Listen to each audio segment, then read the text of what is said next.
Metro भी बंद रहेगी। वहीं सिर्फ घर में या कोर्ट में ही शादी की इजाजत होगी, यानी शादी विवाह के लिए कोई भी सार्वजनिक समारोह अब आयोजित नहीं किया जा सकेगा। लोगों के मूवमेंट को थोड़ा कम करने के लिए दिल्ली मेट्रो को भी अगले 1 हफ्ते के लिए लॉकडाउन के पीरियड के दौरान रोक दिया गया है।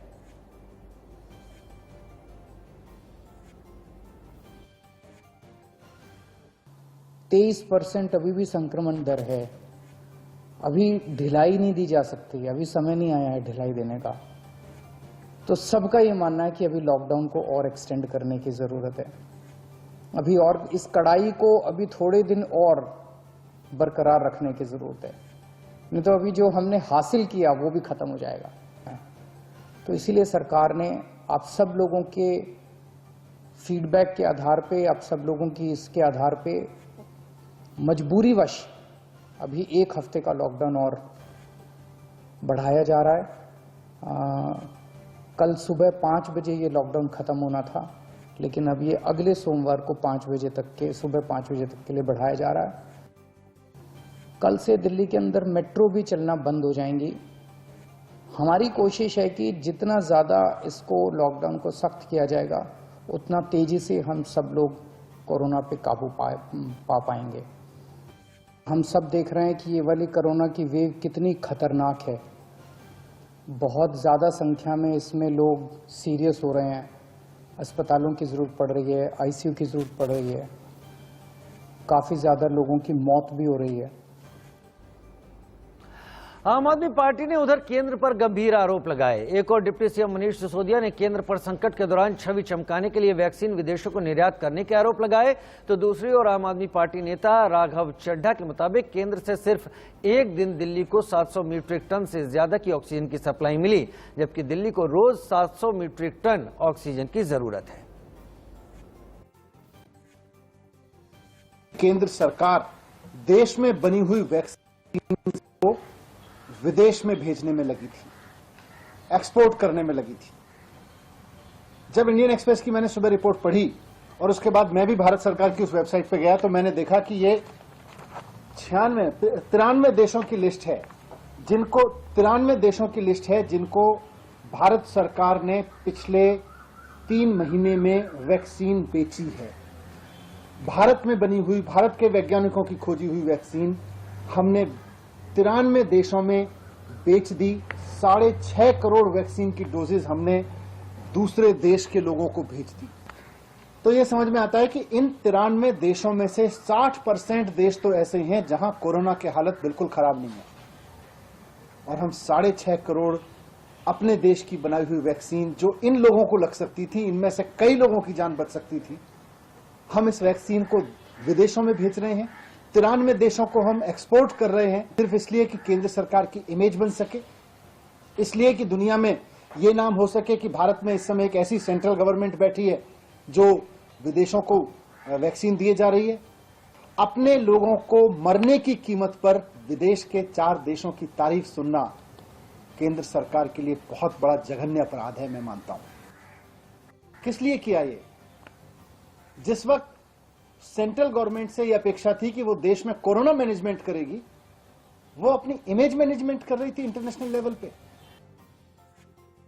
मैंने बताया उतनी ऑक्सीजन है जितनी ऑक्सीजन से हम इस समय वर्तमान में जितने अस्पतालों में बेड्स हैं जो ऑक्सीजन पे चलते हैं, चाहे वो आईसीयू का हो, चाहे नॉन आईसीयू का हो, चाहे वेंटिलेटर का हो, वो सारे बेड्स पर्याप्त मात्रा में ऑक्सीजन लेकर चल पाएंगे।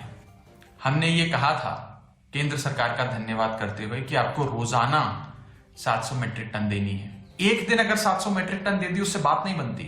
ऐसा नहीं है कि आप पेशेंट को एक दिन तो पूरी ऑक्सीजन दे दें क्योंकि आपके पास 700 मीट्रिक टन आ गई और अगले दिन उसकी ऑक्सीजन घटा दें, अगले दिन ऑक्सीजन कम कर। उधर उत्तर प्रदेश की बात करें तो कोरोना मरीजों की संख्या में आई कमी के बाद प्रदेश सरकार कोई मौका नहीं छोड़ना चाहती। ये देखते हुए सरकार ने प्रदेश में 17 मई तक के लिए लॉकडाउन को बढ़ाने का निर्णय लिया है। उत्तर प्रदेश के मुख्यमंत्री योगी आदित्यनाथ के मुताबिक उत्तर प्रदेश में नए मरीज मिलने की रफ्तार में गिरावट आई है, लेकिन लोग कोरोना नियमों का सख्ती से पालन करें, कोरोना प्रोटोकॉल को समझे, लिहाजा इस लॉकडाउन को 1 हफ्ते और बढ़ा दिया गया है।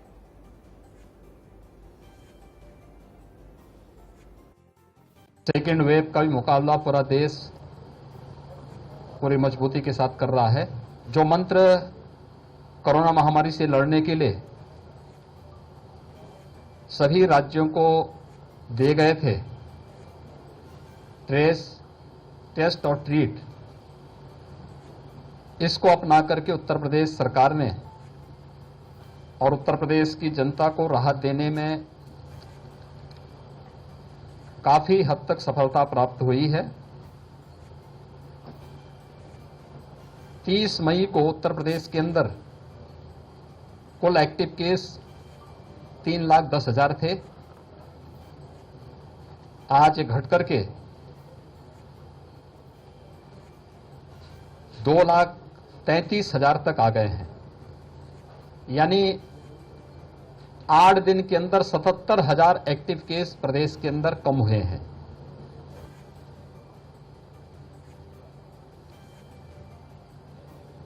प्रदेश के अंदर सर्वाधिक पॉजिटिव जो केस आए थे कोरोना के, वह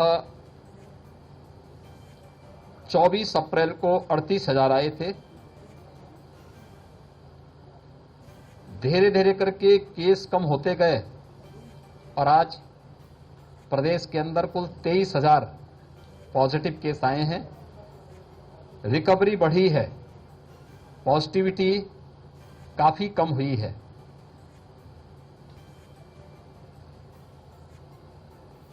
वाराणसी जनपद और वाराणसी कमिश्नरी के भी हम लोगों ने यहां पर समीक्षा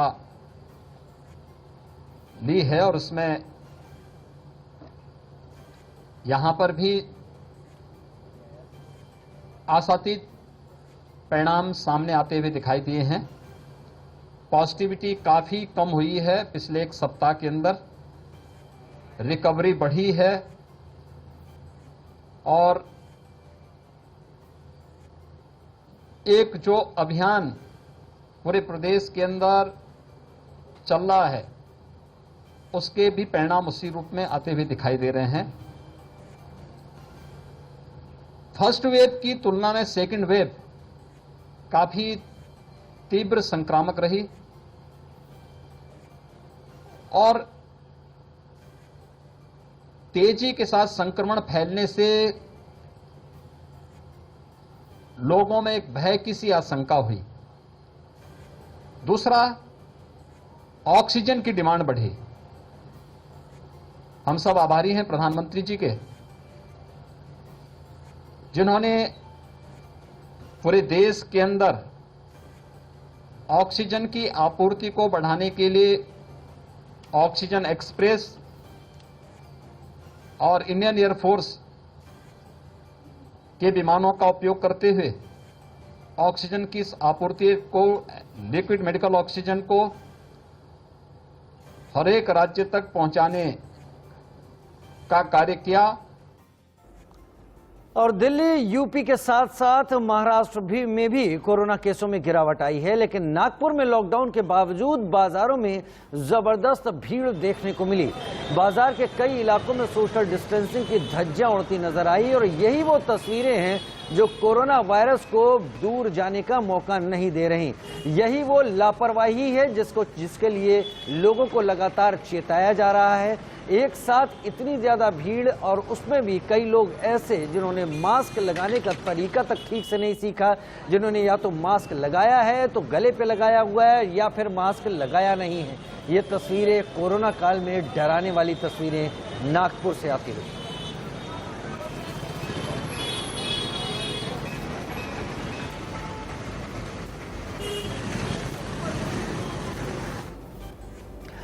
उधर मुंबई में वैक्सीनेशन ड्राइव जारी है। ऐसे में वहां वैक्सीनेशन का क्या प्रोसेस है, किस तरह से चल रहा है, बता रही हमारी संवाददाता उर्वशी खोना। वैक्सीनेशन सेंटर्स एक के बाद एक मुंबई में बढ़ रहे हैं। हम देखते हैं कि एनएसईआई के वर्ली में आज ड्राइव इन वैक्सीनेशन सेंटर शुरू हुआ है, खुला है। ये थर्ड सेंटर है मुंबई का। सबसे पहला जो दादर में खुला था, उसके बाद तारदेव, और आज एनएसईआई वर्ली का ये जो पूरा बड़ा स्पोर्ट्स कॉम्प्लेक्स है उसके पार्किंग लॉट में ये ड्राइव इन वैक्सीनेशन सेंटर शुरू हुआ है। आधा जो पार्किंग लॉट है वो ड्राइव इन वैक्सीनेशन के लिए शुरू हुआ है। वहीं आधा जो पार्किंग लॉट है वो लोगों को ऑब्जर्वेशन में अपने ही व्हीकल में रहकर अगर इम्यूनाइजेशन के बाद कोई साइड इफेक्ट्स हो या कोई और चीज हो तो उसके लिए हाफ ऑफ द जो पार्किंग लॉट है वो ऑब्जर्वेशन एरिया के तौर पे पार्किंग लॉट के लिए यूज किया गया है। तो drive in vaccination centre NSCI का आपके सामने ये बहुत ही इजी वे आउट है, लोगों को पसंद आ रहा है क्योंकि इसमें ज्यादातर लोगों को रुकना नहीं पड़ता। उसके अलावा जो हम देखते हैं वो ये है कि लोग किस तरह से अपने गाड़ी में आते हैं, गाड़ी में ही वैक्सीनेट होते हैं। जैसे हम फिलहाल देख रहे हैं एक बेनिफिशियरी वैक्सीनेट हो रही है और इसी तरह से हर जगह पे सोशल डिस्टेंस मेंटेन होता है, टाइम बहुत कम लगता है और इसीलिए मुंबईकरों को ये पसंद है। फिलहाल ये तीसरा ड्राइव इन वैक्सीनेशन सेंटर है। आने वाले दिनों में और ड्राइव इन वैक्सीनेशन सेंटर्स आने को है। Municipal officials, in fact municipal commissioner Iqbal Chahal, इन्होंने खुद ने बताया है अलग अलग वार्ड्स में लोगों को स्पेस फाइंड आउट करने के लिए जहां पे ये ड्राइव इन वैक्सीनेशन ड्राइव शुरू हो सकती है क्योंकि मुंबईकर इनको ये ड्राइव पसंद आ रही है। और वहीं एक के बाद एक हम देखते हैं कि ये ड्राइव इन वैक्सीनेशन जो सेंटर्स का एक चेन स्टार्ट हुआ है मुंबई में, वो आगे इसी तरह से बढ़ता रहे क्योंकि मुंबईकर्स इसका रिस्पांस बेटर रिस्पांस दे रहे हैं इसको। इतना ही नहीं और कई लोगों को ये पसंद भी आ रहा है क्योंकि सारे लोग अपने गाड़ी में ही एक के बाद एक जो है बैठे हैं, गाड़ी में ही जैब्स लेंगे, गाड़ी में ही वैक्सीनेट होंगे और ये गाड़ी फिर आगे पार्किंग लॉट पर लेकर जाकर वहां पे जो है ऑब्जर्वेशन के अंडर रहेंगे कुछ आधे घंटे के लिए। इनकेस अगर कोई साइड इफेक्ट दिख रहा हो तो उसको लेकर ट्रीटमेंट करें। तो ये मुंबईकर है। संडे के दिन यहाँ पे वर्ली में ये वैक्सीनेशन ड्राइव शुरू हुआ है। मुंबई से कैमरा पर्सन विष्णु के साथ मैं और वशी खूना, इंडिया न्यूज के लिए। और उधर हरियाणा के भिवानी में कोविड मरीजों की मदद के लिए एक कंट्रोल रूम बनाया गया है। प्रशासन की इस पहल की जमकर तारीफ हो रही है। कंट्रोल रूम के बाहर से देखिए हमारे संवाददाता की रिपोर्ट। तो पता है कि कहां बीमारी फैली है, कहां किसको किस चीज की दरकार है और भिवानी जिला प्रशासन की इस मामले में तारीफ की जाएगी कि यहाँ पर एक हेल्प डेस्क स्थापित किया गया। कोविड-19 को लेकर एक कंट्रोल रूम जो है, एक नियंत्रण कक्ष यहाँ पर स्थापित किया गया बाकायदा भिवानी के लघु सचिवालय के प्रथम तल पर। साथ में भिवानी जिलाधीश का कार्यालय है और उसके साथ ही अगर मैं चंद दूरी की बात करूँ तो यहाँ पर कहीं न कहीं पुलिस कप्तान का कार्यालय है और बाकायदा कंट्रोल रूम के नंबर भी यहाँ पर चिन्हित किए गए, अंकित किए गए हैं। 1950 हेल्प डेस्क का नंबर है। इसके अलावा भिवानी लैंडलाइन का नंबर है 256033। इसके अलावा एक नंबर और भी दिया गया है 9817887242। इन 3 नंबरों पर कहीं न कहीं संपर्क कर अपनी शिकायत दर्ज करवाई जा सकती है। नियंत्रण कक्ष में अंदर किस तरह की कार्यशैली, उस पर डिपेंड करता है कि अंदर किस तरह से काम को यहाँ पर अंजाम दिया जा रहा है। अंदर जाएंगे, ड्यूटी की बात करेंगे। जो नियंत्रण कक्ष कब स्थापित किया गया था और किस तरह से फंक्शनिंग की अगर मैं बात करूं, 5 तारीख से स्टार्ट हो गया था। उसके बाद मैं यहाँ पे 6 तारीख को मुझे डेप्यूट किया गया था और राउंड द क्लॉक 8 घंटे की ड्यूटी है इनकी। फंक्शनिंग क्या क्या है सर, किस तरह की? जैसे पब्लिक की कॉल आती है, कंप्लेंट आती है तो उनको हम यहाँ रिकॉर्ड करते हैं। उसके बाद जो कंसर्न ऑफिसर है उसके पास उसको मैसेज को कन्वे करते हैं। उसके बाद उसकी समस्या का सोल्यूशन के बाद उसको फीडबैक लेते हैं कि आपका समाधान हो गया। प्रतिदिन की अगर बात करें एवरेज में इसमें ये लगाओ कि आप 10 और 10, 11, 13 एवरेज में 10, 11, 12, 13 के आसपास अभी तक यही। एक घंटे में या पूरे दिन? पूरे दिन में ही। पूरे दिन में इस तरह की। अच्छा, मोस्टली अगर समस्याओं की बात करूँ तो अगर मैं दिक्कतों की बात करूँ, किस तरह की समस्याएं लोग दर्ज करवा रहे हैं? सर जैसे मेन तो ऑक्सीजन की आ रही है। ऑक्सीजन की बेड की दिक्कत है, बेड अवेलेबिलिटी की दिक्कत है, ऑक्सीजन की प्रोवाइड करवाने, सिलेंडर की दिक्कत है, वेंटिलेशन की दिक्कत है। तो आप लोग वो मुहैया करवाते हैं लोगों को? हाँ, पूरा प्रयास करके यहाँ पर नहीं, पूरा प्रयास करके उसको कंसर्न ऑफिसर के पास मैसेज कन्वे करते हैं। उसके बाद फीडबैक लेते हैं हम उसके पूरा, जब तक उसका समाधान है, जब तक उसके पीछे हम लगे रहते हैं समस्या के पीछे। कार्तिक जी, एक रजिस्टर में कुछ लिखा हुआ है, क्या चीजें लिखी है, क्या मेंशन किया गया है? सर ये हमारे पास जो कॉल आते हैं पेशेंट्स के या और जो पीपल हैं तो उनकी जो प्रॉब्लम्स हैं उनके डिटेल्स लिख रखे हैं। उसके बाद उसमें कंप्यूटर में एंट्री की जाती है। एंट्री कर रहे हैं सर, अभी एंट्री करने के बाद जब समाधान होता है तब भी उसको सुनिश्चित करते हैं? बिल्कुल सर, एंट्री करते हैं। Yes sir. बहरहाल लगातार हम बता भी रहे हैं कि 1950 1950 जो नंबर जहां से हमने दिखाया था कि 1950 नंबर पर कॉल कर सकते हैं। अगर भिवानी जिले में किसी को कोई दिक्कत है तो ये कंट्रोल रूम बनाया गया है। इस कंट्रोल रूम के नंबर भी बाकायदा चस्पा किए गए हैं। हम भी अपने टेलीविजन स्क्रीन पर वो तमाम चीजें बता रहे हैं कि भिवानी का जो नंबर है 1950 और कोड नंबर जो दिया गया है, बेस फोन का जो कोड नंबर दिया गया है 01664, जो भिवानी का कोड है 256033, और इसके अलावा एक mobile number 9817887242। Video journalist Tikam Singh के साथ Ravi Jangra, India news, Haryana. Corona से इस वक्त में हर कोई डरा हुआ है। ऐसे में ग्वालियर से लापरवाही की एक बड़ी खबर सामने आ रही है। दरअसल ग्वालियर के बिरला अस्पताल में एक नर्स ने कोरोना के एक मरीज को इंजेक्शन लगाते हुए ये कह दिया कि वो बस कुछ दिन की मेहमान बची है। नर्स की बात का महिला को इतना सदमा लगा कि अगले ही दिन महिला ने दम तोड़ दिया। गुस्साए परिजनों ने अस्पताल में जमकर हंगामा किया। इसके बाद अस्पताल प्रबंधन ने नर्स को बर्खास्त कर दिया। मैंने नेट बंद करा। ओके, ये आपने बहुत अच्छा किया।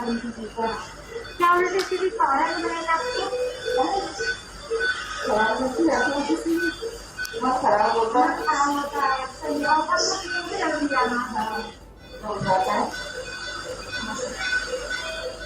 क्यों क्योंकि यहाँ कमाई करते वही लगा देते हैं। बड़ा हो गया क्या मतलब? आपको लोग कमाई के लिए नहीं करते। आपको नॉन में लागूंगा, आपको इसलिए मिलेगा। आपको नोट कैश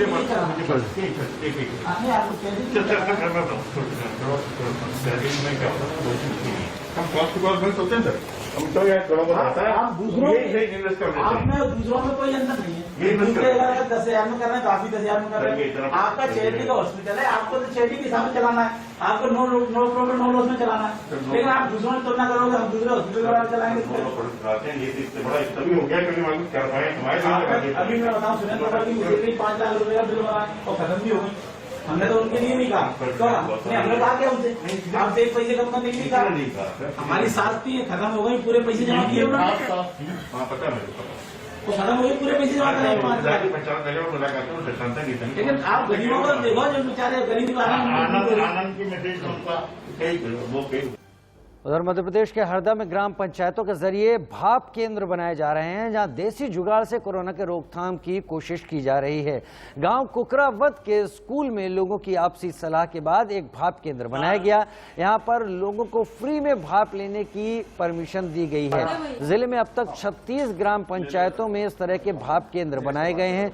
इसका सिर्फ और सिर्फ एक मकसद ये कि भाप के जरिए हम अपने तमाम नाक और गले की स्थिति को कंट्रोल कर सकें, वायरल लोड को कम कर सकें और उसके जरिए हम खुद को स्वस्थ रख सकें। हालांकि भाप लेना कोई बहुत मुश्किल काम नहीं है, लेकिन ये पहल इसलिए भी सराहनीय है कि ये सार्वजनिक रूप से तमाम लोगों के लिए की जा रही है।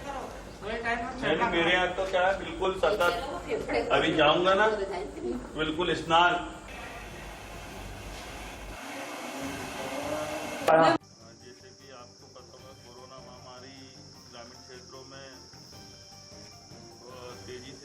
बढ़ रही है, जिसके मद्देनजर देखते हुए कि हमारे माननीय कलेक्टर महोदय, जिला पंचायत सीओ महोदय, जनपद सीओ द्वारा भाप मशीन लगवाई गई है, जिससे कि ग्रामीणों को भाप मिल सके समय समय पर। और यहाँ ग्रामीण आते भी हैं जो भाप लेते हैं, जिनको आवश्यकता रहती है, जिससे प्रचार प्रसार भी किया गया है गाँव में कि जिनको भाप की आवश्यकता है वो आई हैं और यहाँ पर भाप लें। यहाँ क्वारंटाइन सेंटर बनाया गया है, जो भी अत्यधिक पेशेंट होगा उसको यहाँ रखा जाएगा। ग्राम पंचायत कुकरावत द्वारा भाप केंद्र बनाया गया है, जिस पर हम सब ग्रामीण आकर समय समय पर कोविड-19 से बचने के लिए भाप लेते हैं। ग्राम पंचायत में अच्छे तरीके से प्रचार प्रसार हो रहा है और भाप केंद्र पर हम नजदीकी सभी लोग आकर भाप ले रहे हैं। ये भाप के लिए मशीन लगाई गई है। ये बीमारी जो चल रही है, इससे भाप लेते हैं तो फायदा मिलता है, ऐसा बताते हैं तो लोग यहाँ आते हैं और भाप लेते हैं। और चूंकि मैं भी आया हूँ 2-3 टाइम से, तो यहाँ भाप लेता हूँ और बढ़िया स्वस्थ है। एक छोटे से ब्रेक का वक्त तो चला है, जल्द हाजिर होते हैं।